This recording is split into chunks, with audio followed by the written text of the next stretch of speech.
AI is scary. We use LLMs, whether it be Claude or ChatGPT, pretty much every day now. Numerous people I talk to say that ChatGPT is their best friend, but the threats, the risks of AI are very present. Just think about it. These programs, these systems, these LLMs are listening to pretty much everything you do. You share your personal life endeavors, you share your business opportunities, your risks. You even probably get relationship advice from them. On today's podcast, I had the pleasure of welcoming on Dr. Anthony Giannoccaro. We sat down speaking about how AI is impacting society. He is publishing a series of 3 books on the ethical considerations and threats of AI. The link will be shared below. He's also the CEO of AI, which is spelled AYYI.ai if you want to go search. Have a look at his work. It's fascinating. Now, let's get to the show. As entrepreneurs, we all experience challenges in our business journey. I'm Joe Testori, and the Grappling Growth podcast is my attempt at documenting my entrepreneurial journey while building my brands. I sit down with fellow entrepreneurs, understanding how they grapple with growth. I hope you find value and enjoy. Anthony, welcome to the show. Terrific to be with you, Joe. Anthony, I start every session off by asking the same question. What does growth look like to you? That's a great question. Growth doesn't just mean the tangible elements to me. It doesn't just mean a measure of success or increase in terms of your net wealth.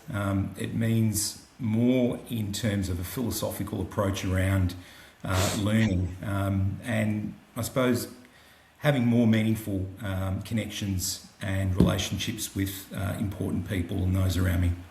And for you, was that always the way how you looked at growth, or is this something that's evolved over time?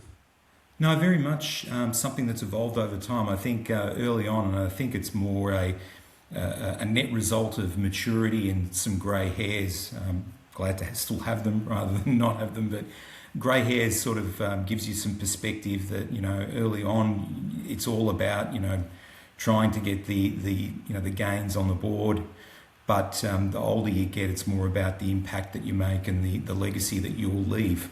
That's powerful. And the reason why I'm so intrigued by your answer is because I think a lot of younger people, they struggle with that. They talk about certain words such as legacy, impact, growth, but maybe because they're too young, they're in the thick of things, they can't see the wood from the trees. For you, just talking a little bit more about that journey and accumulating the grey hairs, and I've got a few, you can't see too many here, which is good, but the accumulation of that blends into actually going through and interpreting and changing your perspective on things. Was there a specific moment in time where you could feel this change of view, or it was just naturally a gradual process, as you mentioned? Yeah, I can't say there was one momentous point that was sort of like a switch going off. It was more a gradual sort of awakening or a learning about the things that are important. And I think that's typical of how most people are, most adults are, in terms of their realisation functioning as they sort of progress through their life.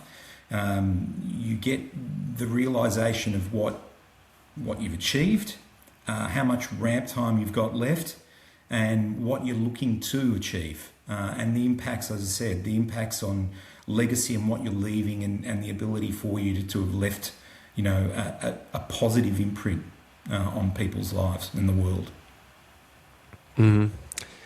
And then with that, if you had a room filled with 20-year-olds and they were asking for one golden rule for life, how you should lead life and how you should move forward into your 20s, what would you say to that room? Absolutely. The really important thing that should be somewhat of a North Star to these people, particularly that seminal point in your life, because your 20s are really, they're your foundation. They're the commencement of you being really, fertile and starting to achieve. what I would advocate to them would be to be utterly honest with themselves, and don't put pressure in terms of being someone or something that you're going to have to conform to a pattern or a rhythm that is set by someone else. Really start listening a lot more to your own internal body, to the rhythm of your own body. You've got to really start listening to yourself and becoming far more attuned to your own understanding as to where you want to go. Because what I've found in my own journey is, I was very much a believer to subscribing to what the patterns were and what the beliefs of other people were. And the more I sort of delved into looking at life in general and my progression through work, I found that in a lot of ways my own intuitive gut feel was a lot better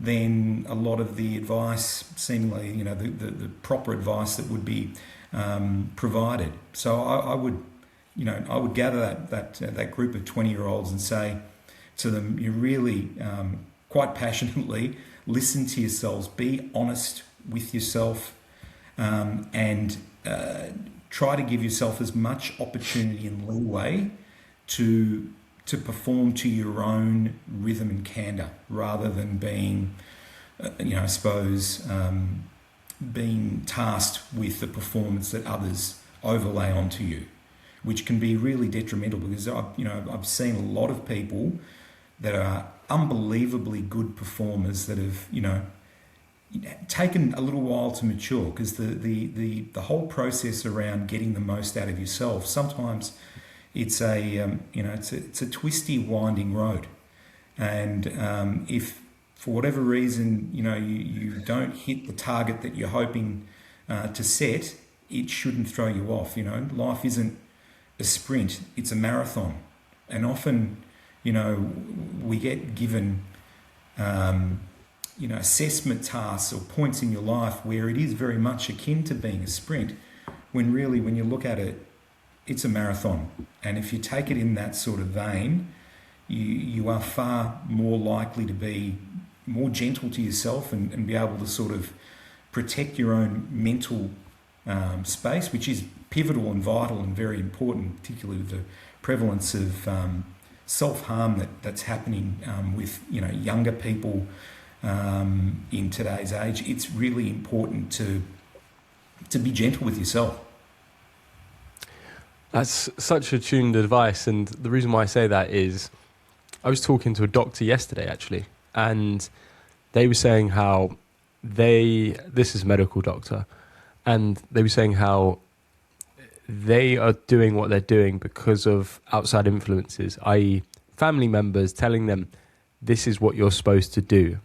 And it's so difficult, and it's all situational to every single person. But for me, at least, I think I look at, and I'm on the same side of the team as you when it comes down to the advice you've given about trust your gut, lead with your intuition, because we can't split test life, and everyone is doing life the first time over. So whether someone is 20 years old or 50 or 80 years old, we're at that intersection for the first time ever. Of course, people who are older typically might have wisdom. I do say to people, especially younger people, because there's a segment of this podcast where it's younger people listening to this, and I say, don't take everything that other people say as gospel. You need to pick and choose what you want to take. But fundamentally, no one is making the decisions for you. No one's feeling the way you feel about the decisions. One person might want to be a lawyer, the next person might want to have a doctorate in business. Speaking of that, I did a business degree, I have a master's in international development, was very, very close to doing an MBA. I'd love to learn a bit more about that experience and what that taught you. Well, I did a doctorate of business administration, and that was a terrific investment in myself, really. It came at a point where I just started my own business in partnership with another kindred spirit who shared shares the same sort of ideals as me, which is really comforting. And it was just a yearning to want to sort of delve deeper in, I suppose, the academics of a particular subject matter. And in my instance, it was around artificial intelligence, which is an area which my business is founded on. And it was just a wonderful opportunity to not only sort of absorb what was going on from a practitioner perspective, but then utilise it in a more theoretical manner. It was a real pleasure to invest the time in that higher degree of learning. Mm-hmm. And you finished the doctorate, was it 2 years ago? Yes, 2 years ago. Do you think that since you've had the label of doctor attached to your name, do you think that's helped open additional doors with your business? Do you think it's helped increase your level of credibility? I've always been curious to think or say to myself, if I had a DR in front of my name, would that help me in business? Well, it's funny. It's quite an interesting point that you bring up. I've found that it's a bit of a mixed bag.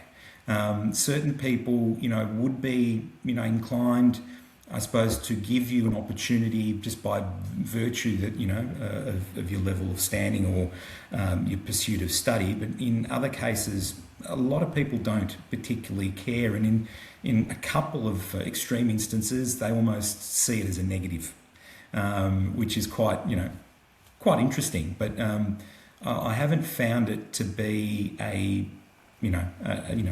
doors wide open type approach to engagement with people, but certainly it's helped in certain instances, has been kind of neutral in some, and a small number of factors it was a little bit of a negative. But I think, as is with everything, once you start engaging with people, they start to get a genuine sense of who you are and what you're about. I think your title, that sort of vanishes. In fact, some of the most skilled practitioners, most knowledgeable people that I've dealt with and I've spent time with, I've had the pleasure and privilege of spending time with, have no formal qualifications or minimal qualifications. So I'm not one for putting everything or placing all a lot of store on your qualifications. Really, the degree called life is the important one, and I've had certainly a lot of instances to see some fantastic people that should be PhDs in life that have had no formal qualification. How much of a game changer would it be for your business if you could learn from the same AI advisors as Tony Robbins, or the people who've been in close proximity to Dan Sullivan, famously the co-author of 10x is easier than 2x. Today's sponsor to the podcast is AI Simplify. They have put together a 30-day roadmap program to help teach you how to implement AI into your business. They've helped people save 10 to 20 hours per week, add millions of dollars in additional revenue to businesses. And for those who listen to this podcast and decide to sign up with them, you will get a complimentary AI breakthrough session with Steve French, one of the co-founders, and myself to really pencil in and figure out what we can do with your business. Now, back to the episode. Very true. Very true. I'd love to look at the studies into how having a doctorate attached to your name opens doors, or the perceived level of intelligence someone has, and the increase in respect they have. I'm sure there's studies out there, rabbit hole that'll go down there. Your business, Achieve Year-on-Year Intelligence. Tell me more about it. I'd love to understand how that's come about, what the findings were, and artificial intelligence, how we embed that in what we do right now. Yeah, absolutely. So the business is called AI, and it's AYYI.ai. So AI, just to play on the word. And it's really the ethos behind that organisation is taking artificial intelligence not from the micro component or the small involvements that organisations are delving with at the moment, which are incremental changes and shifts or applications of AI, and rather it being a more transformative AI at the core type approach. That's really where we differentiate ourselves from our competition.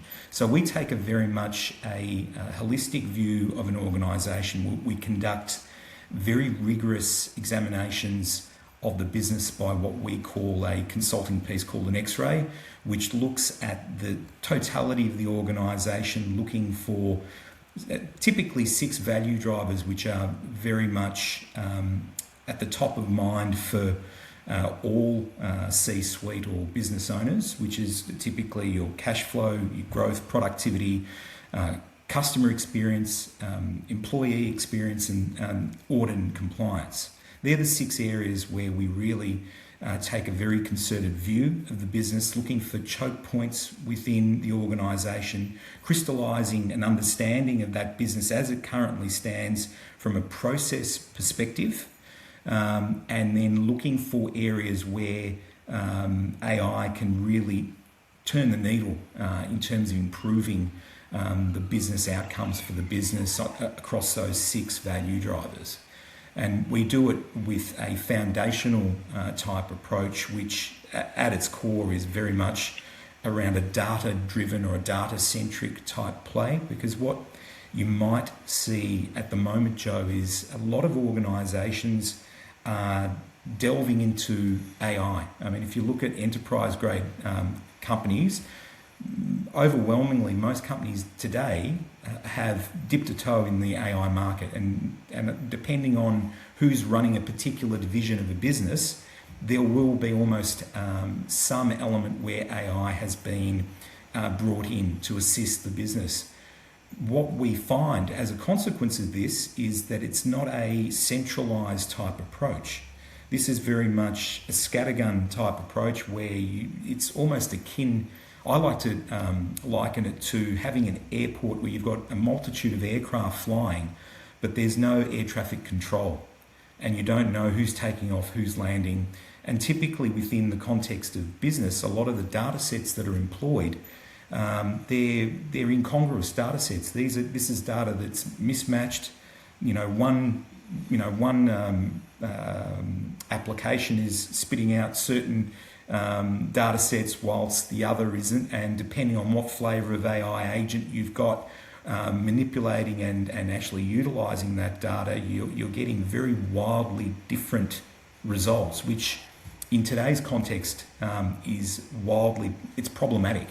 And we're finding that there is, particularly with the consulting clients that we see, those that have endeavoured or commenced an AI journey have almost certainly struck trouble where they haven't been able to truly realise the benefit of the technology in the way that they were hoping.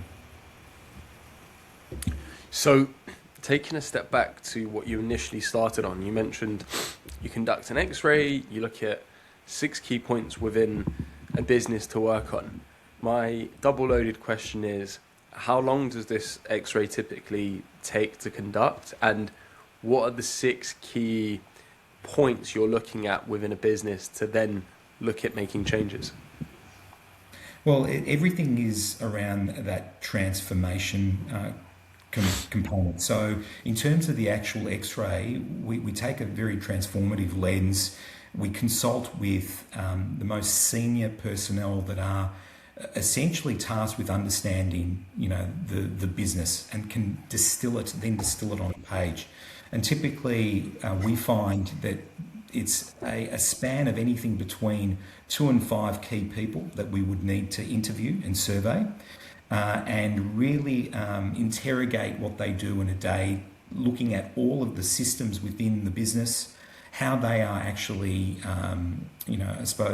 associated by virtue of a particular process. And we take that importantly as a value driver overall, where we take a lens of, if you weren't burdened, Joe, by the requirement by applications or historic ways of having conducted your business, if you were able to have a white page approach to your business, what would the process flow? What would the most elegant and logical approach to conducting business in your area? What would that look like? And typically, it's wildly different from what organisations are usually tasked with as a consequence of day-to-day business. I'll give you for instance, one customer that we've been dealing with, 700 employees. Have a guess how many systems they have? One, if that. 450. Oh, so it's the reverse. 450 applications and systems that they use, which is as a consequence of having been around for 40 odd years, acquisition, typical approach to organic growth within a business is that you buy a business, you absorb it, you don't unify or consolidate the platforms that you're using because it's just too disruptive in terms of your day-to-day business efficacy. So the natural inclination when you're in that particular mindset is you just keep bolting it on. And so it gets bigger and more unwieldy. And it gets to a point where you have to make that decision to go out and change things and make a considerable a dent to want to change. And otherwise, you're at a point where you're stuck. You're at a point where it gets too big. The challenges around trying to alter or essentially segue around to a better place is just impossible. It becomes too difficult, particularly from a cost and from a implementation perspective. Because when you're looking at something that transformative, and you're looking at normal patterns with the normal technology sets that are out in the market, the horizon is years. Sometimes an implementation for a change could be several years to get consistency across a board, which is highly disruptive. And in a lot of cases, if you talk to various C-suite people, I'll just say, sorry, Joe, we can't do it. We're not prepared to take that level of change and that level of inconvenience into the business. Disruptions. Yeah, I suppose it's the analogy of turning the ship. If you've got a really massive ship that's trying to turn, it's going to take miles for it to get there without capsizing. So yeah, correct. That's where the challenge is. So the idea is really focusing on that transformative piece where you can unify the data within the business and you can actually start building the process as to what it should look like logically from a best candidate approach rather than being tethered to what is currently in execution. Mm-hmm. And with what you've uncovered with your books, what you've been writing, and this is what we're doing in the background. I've mentioned this before to you. We've created a white paper which accumulates all of the information we've got from these podcasts, interviews, our own campaigns that we've run for businesses.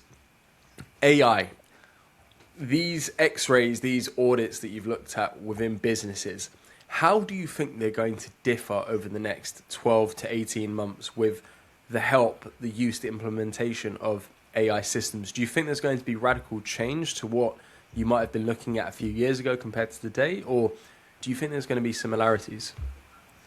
There will be some similarities, but there will be an extension, like the proliferation and the improvement in the actual net technology, the net underlying technology is so pronounced that it can't help but have a more consequential effect within the business. So we'll be finding that the level of understanding within organisations, the level of autonomy that a lot of these AI agents will be operating in is going to be a continuum. It's going to extend, and with that will become. I think there will be a further proliferation within the organisation of being able to get better outcomes, because you'll get a truer semblance of truth.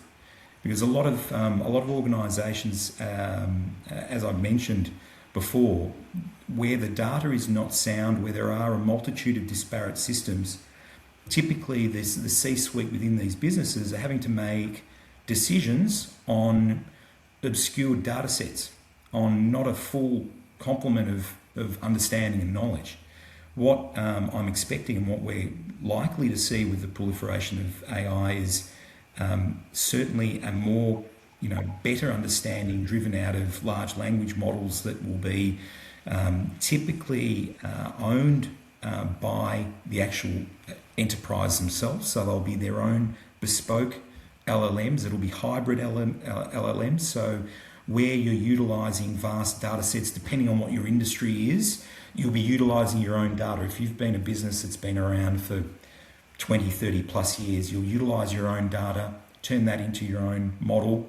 Where there are gaps in understanding or where there is a requirement for information that extends beyond what you do, then there will be a call to one of the, insert name here, ChatGPTs, Claude, whatever, and you'll get what I would term a hybrid LLM, where it'll be depending on what you're doing, you'll leverage what's best out there. How far away are we from implementing these hybrid LLMs on a mainstream scope, do you think we are at present? Well, a lot of it, is personal will, and a lot of it is driven out of organisations that have foresight. Not all of them do. Every business is different. Some are very aggressive. Some companies have got a real ambition to be at the leading edge. Others are brought kicking and screaming, understanding that it's almost an existential type play, because if you don't start getting immersed in this, you'll be left behind. So it really does become somewhat existential. So the horizon in terms of it becoming more mainstream, I think, will be anything as brief as the next 12 to 24 months. Because organisations at the moment, if you look at it, I mean, once you start seeing the power, if you've had a positive engagement in terms of AI proliferation in your business, the tendency is where you've had a good, dopamine hit, there's been a good experience, you want to keep hitting the dopamine buzzer, right? So you'll want to keep extending and start maximising your exposure. Where there are other organisations that haven't had that success, they'll be looking for better partners, better application sets. They'll be looking for, more guiding principles from the industry to start, driving them in terms of the behaviours. They'll have to do something. Overwhelmingly, businesses will be tasked with that responsibility of pursuing, an operation with AI somewhere within the mix. Do you believe we're at the tipping point of those who don't implement AI will be significantly out-muscled and will be in a place where business, the risk factors of executing profit, they're going to exponentially shrink compared to the ones who do leverage it and do understand how to utilize AI to its full capabilities? Yeah, absolutely. There is no doubt that the environment is such that organisations will be constrained to going down that path that you've just described.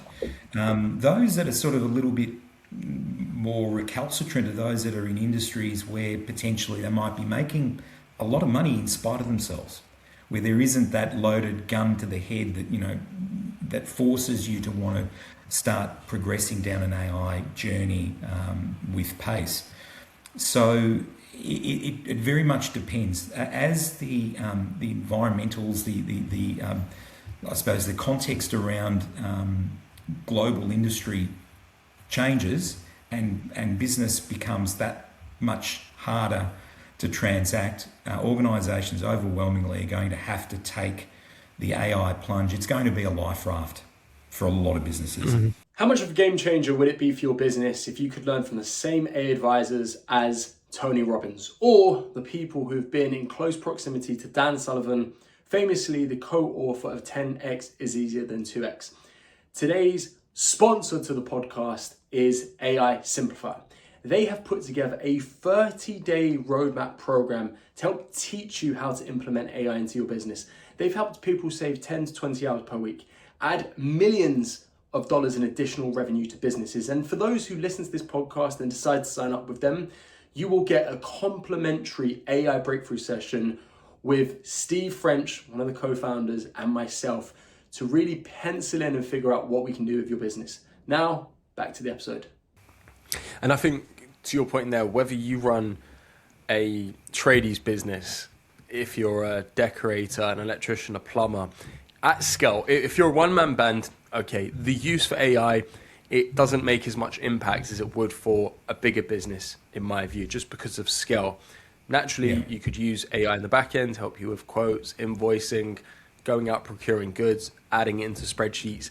These are things that maybe your solo entrepreneur wouldn't be too bothered about because they've got the bandwidth and they don't want to change something that works and they don't want to go into something that they don't know. But for me, any business organization where you have even 5 employees, the impact, the leverage that you can get now from what I've studied and looked into, 5 people teams can operate as 15, 20 people teams a couple years ago with the amount of firepower, the speed in which we can make adaptations and question what needs to be done and even troubleshoot. One of my AI experts, he leads with all of our workflows and build outs.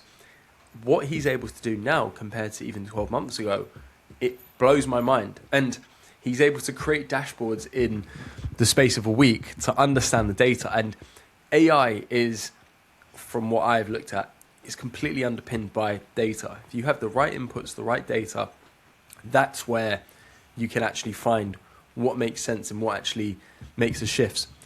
Your books, you've got one coming out very soon, and then you've got 2 more in the series. Tell us more about it.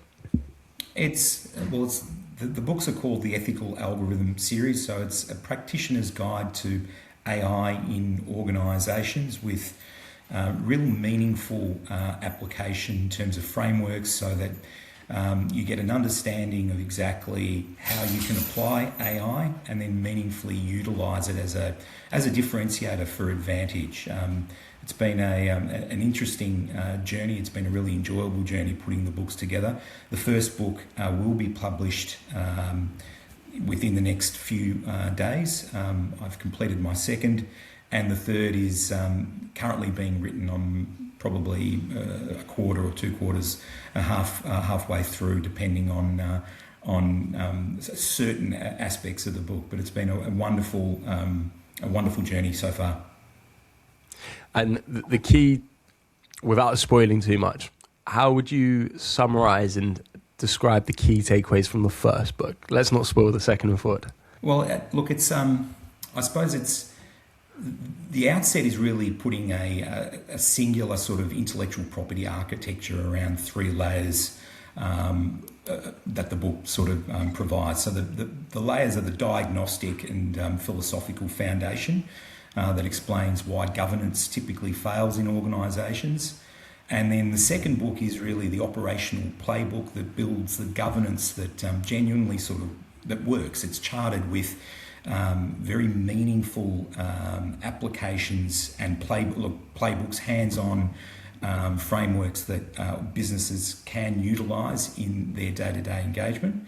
And then the final book, which I'm still working on a working title, but I think it's The Frontier, and that's really a framework that governs AI that acts somewhat autonomously without being told to do so. And that's really the hitch. That's where things need to get to, where the application of building AI that does it in a way that is ethical without it having to be driven with inputs saying it has to be ethical. That's where we need to get to, and it's a learning process, and it's a process that's going to be governed by what transpires over a period of time. We've had instances where a lot of automated or AI-driven work hasn't gone the way that it should. If you look at Robo-Debt, for example, as a program that's sort of a case study of how not to do it, the decisions that we make today utilising an AI framework will have a horizon of significance and relevancy 20 to 30 years out.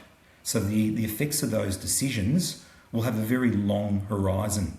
So the importance in today's business world is really making sure that you leverage the right decision sets and get it right from the beginning, which is a challenge that every organisation is going to be tasked with. And if you look at the way geographies are handling it, Australia has started to look at what the EU has done in terms of the AI Act, and is starting to build a sort of a de facto standard that is slowly getting legislated to getting to be as, really as adept as our European counterparts are. I'm curious and I've looked into the risk factors and the potential threats of artificial intelligence. When you look at what is happening within AI, and this is obviously just a very existential long-term question, where do you see the placement of AI to be in the longer-term view, 5-10 years time? We don't want to talk about 20, 30 years, but you've touched upon there. How do you think the landscape will look? I think it will be it'll be all pervasive, Joe. I think we will be hard pressed to buy a consumer good that won't have at its core within it, embossed within it, a semblance of AI application within it that seamlessly works to harmonise who you are and your living experience. And by that I mean getting a view where these AI agents and these AI applications start to know everything about you, Joe, the way you live your life, who's in your family, what you like to see, how you like to spend your time, your work, and it builds an overarching understanding of you that is there to hopefully support you to get more out of your day, to take away a lot of the drudgery, a lot of the things that you just don't like doing, and help you to get more time out of your day.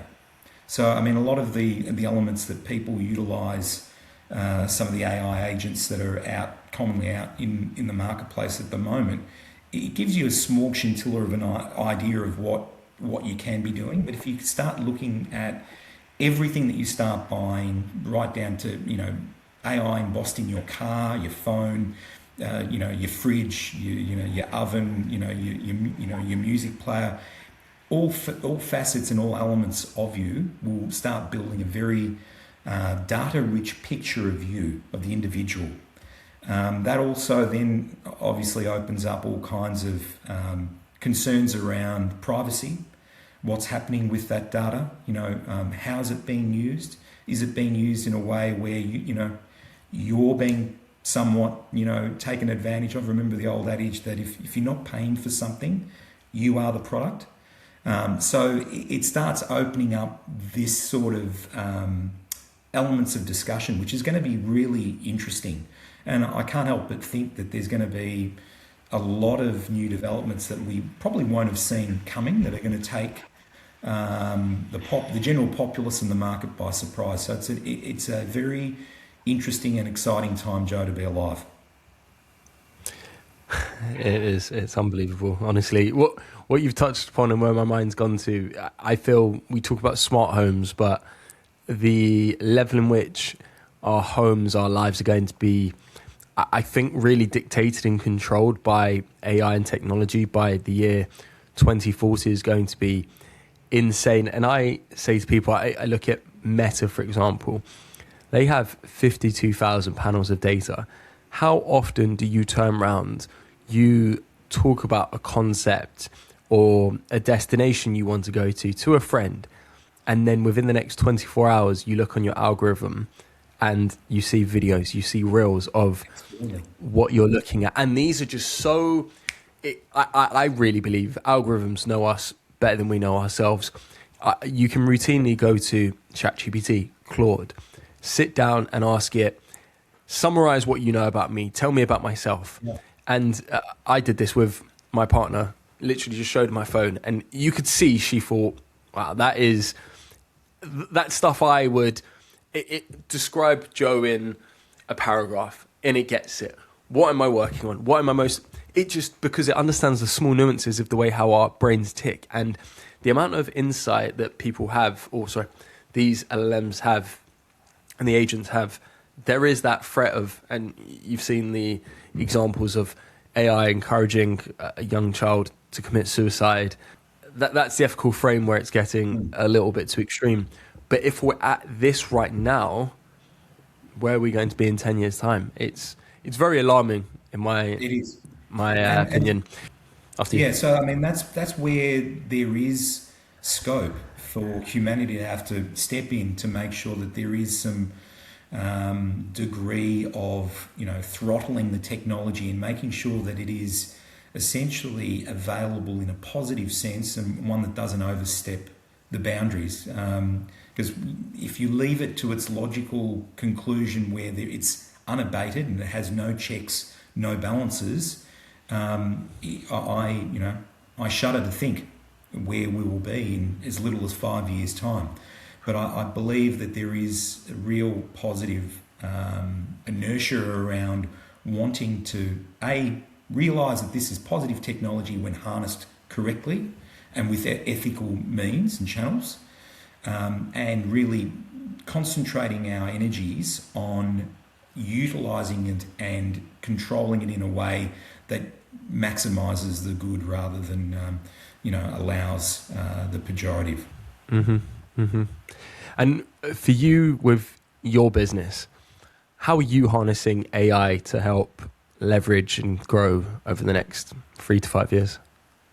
Well, it's at the core of everything that we do. So we utilise a bespoke LLM to essentially understand the organisations that we partner and we work with to get the better understanding of where they want to be. And we utilise AI as an orientation type product where you prescribe where you want to go to from a business in terms of your KPI, where you want to go, and we utilise the AI based on our formidable understanding of how you're hung together, the processes that you've got, the challenges. We start traversing where that plan, what that map should look like to get you to where you need to be. So it's absolutely at the core of everything we do, and we utilise it to assist organisations. Really, we call it orientation intelligence. So outcome intelligence is the way we prescribe it. We like to classify how we utilise the technology, because we really want to get to the end point of where our customers want to be and chart the most elegant and logical path to get there. How long have you had your bespoke LLM built for? This is an LLM that's been in development for the past 20 years. We've been partnering with a collegiate company that has this LLM, and we utilise it as an augmentation of what we do as a core service for our business. So it's a foundation layer of what we actually use as a means of being able to get that without peer understanding and knowledge of our customer environment and the customer themselves.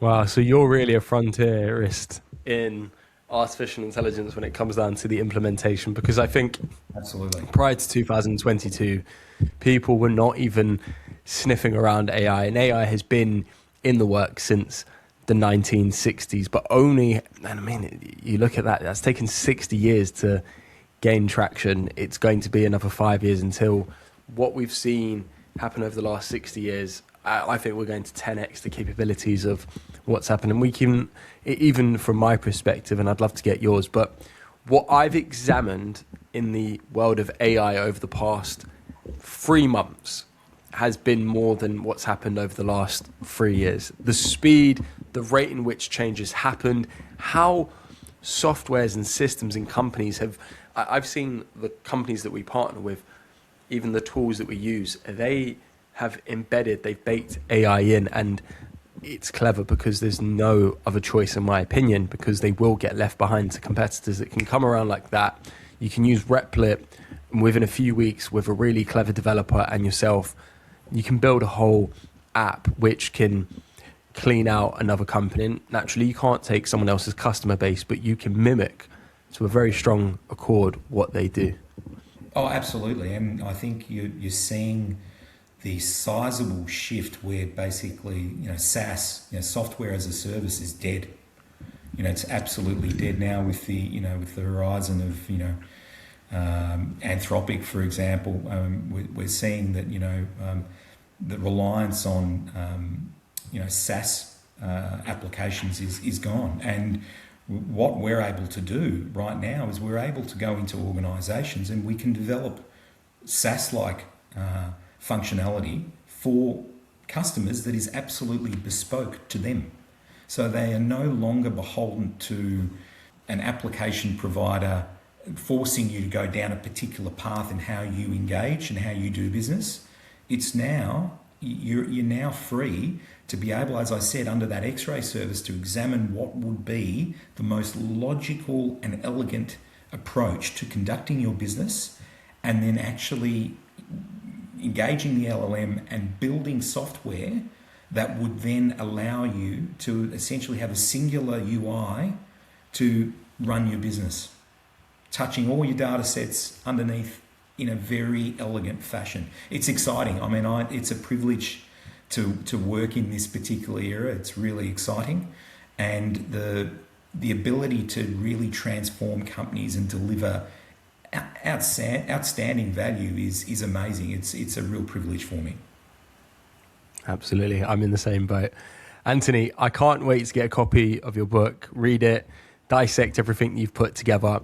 Where can people find your book once it's out? Congratulations once again on getting that book ready for publication. By the time this podcast comes out, the book will be out. So please tell people where they can find it and what's next for you apart from the free series of books. Well, at the moment, the books will be available on Amazon and Kindle. We're working through potentially having it available in some bricks and mortar outlets. So watch this space. And what's next as a consequence of the foundation books that we've put together as a business AI, we're going to be building what we call an AI academy. So we're about going out and engaging with large scale organisations and boards, particularly those people that are going to be, the ones responsible for AI decisions and the consequences of those decisions, because there will be director liabilities associated with anything that AI does. So if you're a director with director liability, we're going to be putting together, a very comprehensive AI syllabus over the next 6 months. And we'll start wheeling that out globally, hopefully, and we're looking at getting partners involved all around the world to start utilising the knowledge that we've got. Powerful. I'm so excited to see what's come for you. Thank you. Anthony, it's been a pleasure. Thank you. Pleasure's been all mine, Joe. Thank you.